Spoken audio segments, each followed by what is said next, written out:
मिट्टी। मिट्टी एक प्राकृतिक संसाधन है जो सभी स्थलीय पौधों को खनिज और जल प्रदान करती है। विशेष रूप से कृषि फसलों के लिए यह एक प्राथमिक पोषक आधार है। इसके अलावा यह एक विस्तृत श्रृंखला के जीवों जैसे कि केचुए, केकड़े, कीड़े और सूक्ष्म जीवों के रहने का स्थान है। मिट्टी वर्षा जल को अवशोषित करती है और बाद में पौधों द्वारा उपयोग के लिए इसे छोड़ती है। जैसे ही पानी मिट्टी के माध्यम से रिसता है, वह शुद्ध हो जाते हैं। मानवीय गतिविधियों ने मिट्टी की गुणवत्ता प्रभावित किया है और विभिन्न तरीकों से मिट्टी की गुणवत्ता को बिगड़ा है।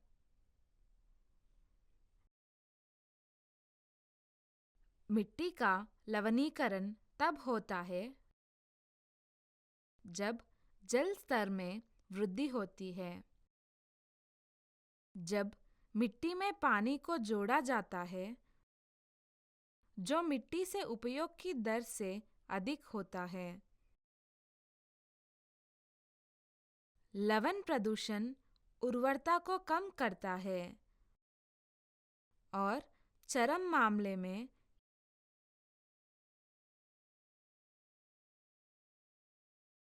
यह मिट्टी को बर्बाद कर देता है।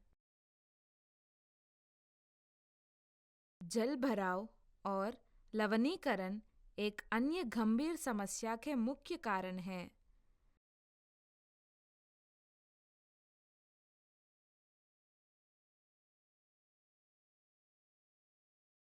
जिसमें एक बार उपजाऊ भूमि बंजर और बेकार हो जाती है।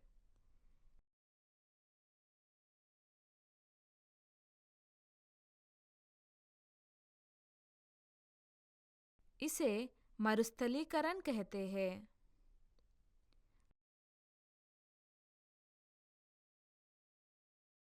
आज पंजाब की पोषक तत्वों से भरपूर जलोढ़ मिट्टी अत्यधिक सिंचाई की शुरुआत के कारण मरुस्थलीकरण से गंभीर रूप से प्रभावित है।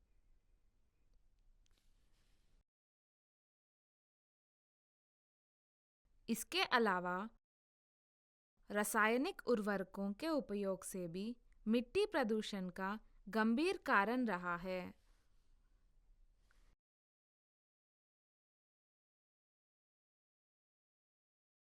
हमारी कृषि फसलों की सुरक्षा के लिए कीटनाशकों के उपयोग से भी इस समस्या में योगदान हुआ है। हालांकि मिट्टी के लिए सबसे गंभीर खतरा क्षरण की प्रक्रिया है।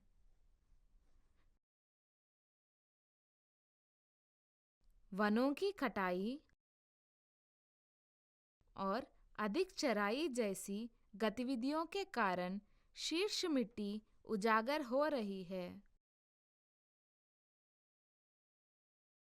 इसके परिणाम स्वरूप मिट्टी, हवा और पानी की कार्रवाई इसके अधीन हो जाती है। इससे उपयोगी शीर्ष मिट्टी का भारी नुकसान हो रहा है।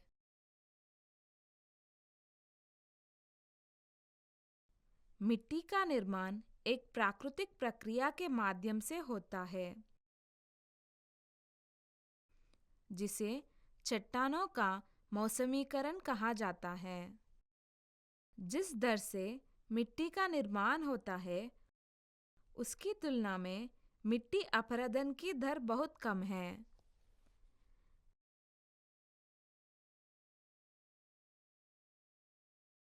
इससे मिट्टी संरक्षण के बारे में गंभीर चिंता पैदा हुई है।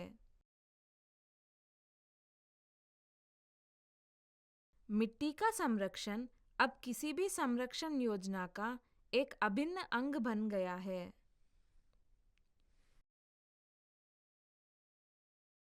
मिट्टी का गुणवत्ता को बहाल करना मानव जीवन को परेशान करने वाले कई पर्यावरणीय मुद्दों का समाधान हो सकता है। 1. वनस्पति नवीकरणीय प्राकृतिक संसाधन है,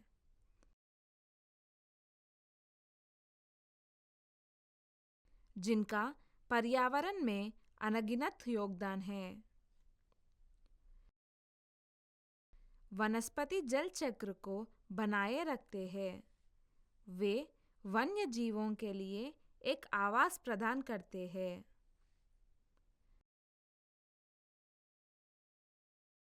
वन मिट्टी क्षरण को रोककर मिट्टी की गुणवत्ता बनाए रखते हैं। वनस्पति लकड़ी और कई अन्य उपयोगी उत्पादों और सेवाओं को प्रदान करते हैं। आमतौर पर वन एक राष्ट्र के प्राकृतिक घन को संकेतक होते हैं। हालांकि दुनिया में वनों के प्रतिशत वितरण में तेजी से परिवर्तन देखा गया है।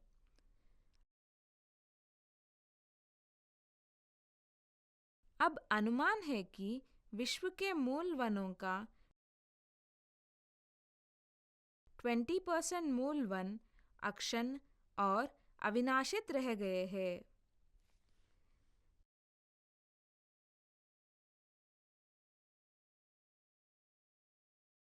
पिछले 20 से 30 वर्ष में वनों की कटाई की दर इतनी बढ़ गई है कि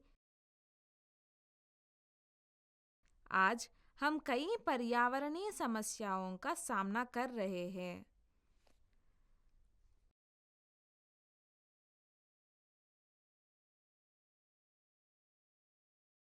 जल चक्र प्रभावित होने से वर्षा के प्रतिरूप में परिवर्तन हुआ है। मिट्टी पर वनस्पति आवरण नष्ट होने से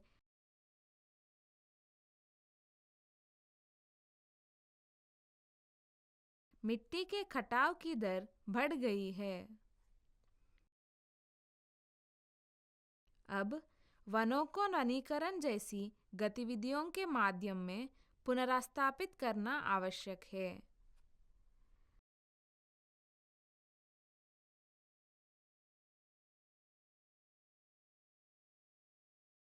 हर साल 21 मार्च को विश्व वन दिवस के रूप में मनाया जाता है।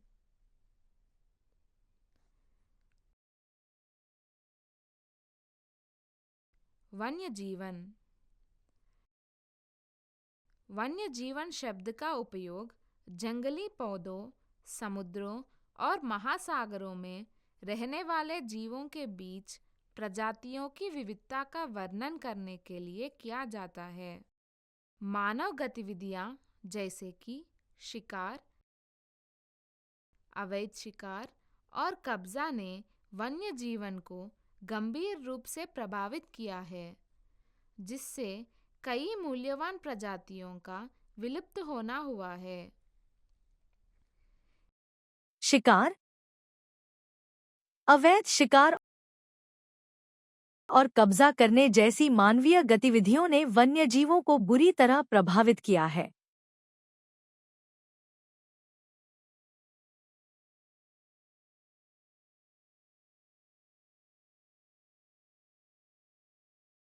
जिसके कारण कई मूल्यवान प्रजातियां विलुप्त हो गई हैं।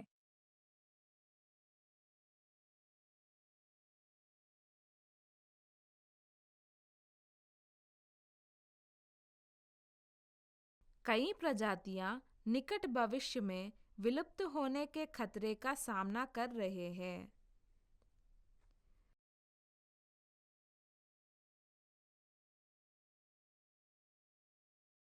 तात्काल आवश्यकता वन्य जीवन के संरक्षण के लिए किए जाने वाले उपायों की है।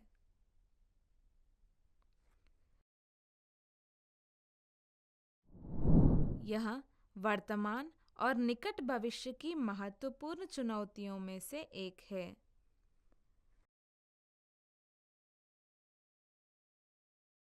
उनके रखरखाव के माध्यम में उन जीवित संसाधनों का संरक्षण करने के प्रयास किए जा रहे हैं।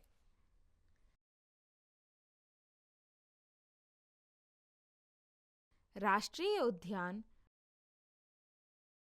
वन्य जीव अभयारण्य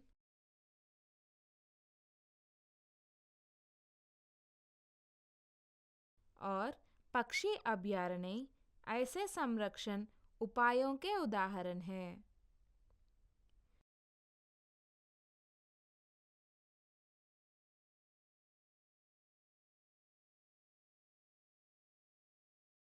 कभी-कभी जीवित संसाधनों के संरक्षण में ऐसे उपाय शामिल होते हैं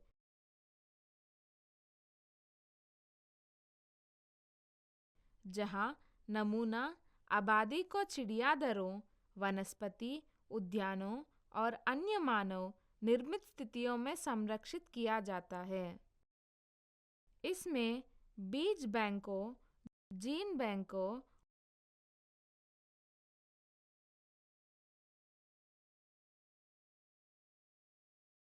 और इसी तरह के आनुवंशिक संसाधन केंद्रों का निर्माण भी शामिल हो सकता है।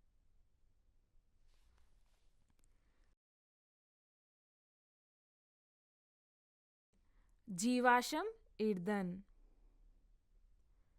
कोयला, पेट्रोलियम उत्पाद और प्राकृतिक गैस एक प्रकार के संसाधन का प्रतिनिधित्व करते हैं जिसे सामूहिक रूप से जीवाश्म ईंधन कहा जाता है।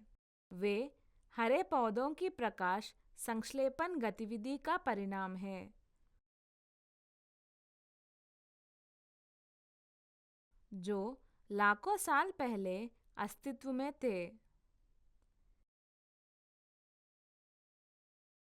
वे पृथ्वी की पपड़ी के भीतर डूब गए हैं और जीवाश्म ईंधन का निर्माण किया है। वे अक्षय संसाधन नहीं हैं।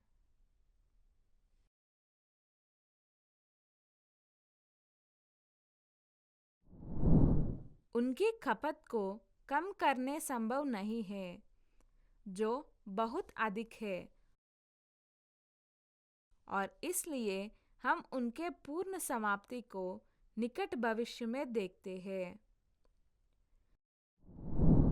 कोयला उच्च कार्बन सामग्री वाला एक प्राकृतिक संसाधन है। आमतौर पर 3 प्रकार के कोयला भंडार पाए जाते हैं। कोयला एक ऐसा रूप है जिसमें कार्बन की मात्रा बहुत अधिक होती है, लगभग 80%। भूरा कोयला में लगभग 50 से 65% कार्बन होता है। डामरी कोयला में 40% से कम कार्बन होता है।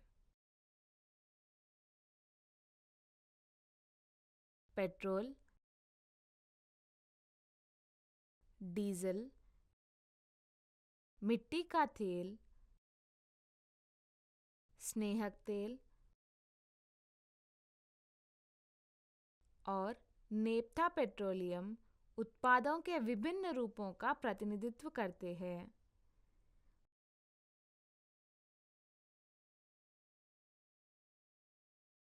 वे दुनिया में खपत होने वाले कुल ऊर्जा का लगभग 40% हिस्सा रखते हैं। प्राकृतिक गैस तेल के समान तरीके से बनती है। प्राकृतिक गैस में सल्फर की कम मात्रा इसे ईंधन का सबसे कम प्रदूषित स्रोत बनाती है।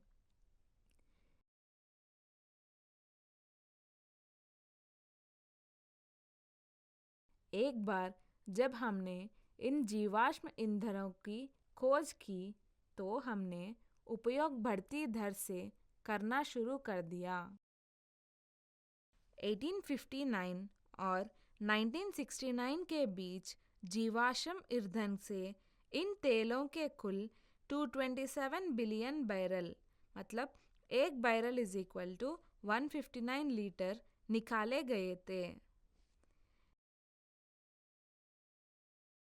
इसका लगभग 50% 100 वर्षों में निकाला गया था, जबकि अगले 50% केवल 10 वर्षों में निकाले गए थे। आज हमारी खपत दर जीवाश्म ईंधन के निर्माण की दर से अधिक है। एक दिन में हम उपभोग करते हैं कि पृथ्वी को बनने में 1000 साल लग गए हैं। इसलिए जीवाश्म ईंधन को गैर नवीकरणीय संसाधन माना जाता है। खनिज संसाधन। खनिज एक पदार्थ है जो पृथ्वी की पपड़ी में प्राकृतिक रूप से पाया जाता है और जीवित पदार्थ से नहीं बनता है।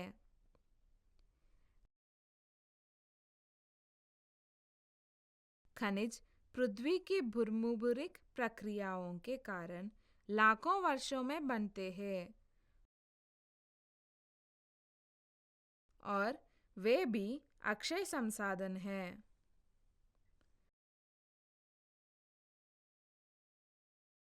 सोना, लोहा,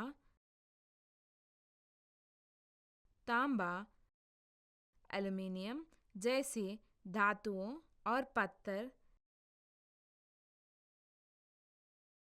रेत और नमक जैसे गैर धातुओं सहित 100 से अधिक खनिजों का मानव उपयोग के लिए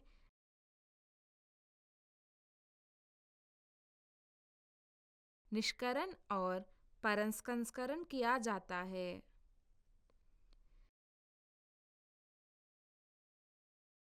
खनन निष्करण और प्रसंस्करण की प्रक्रिया है।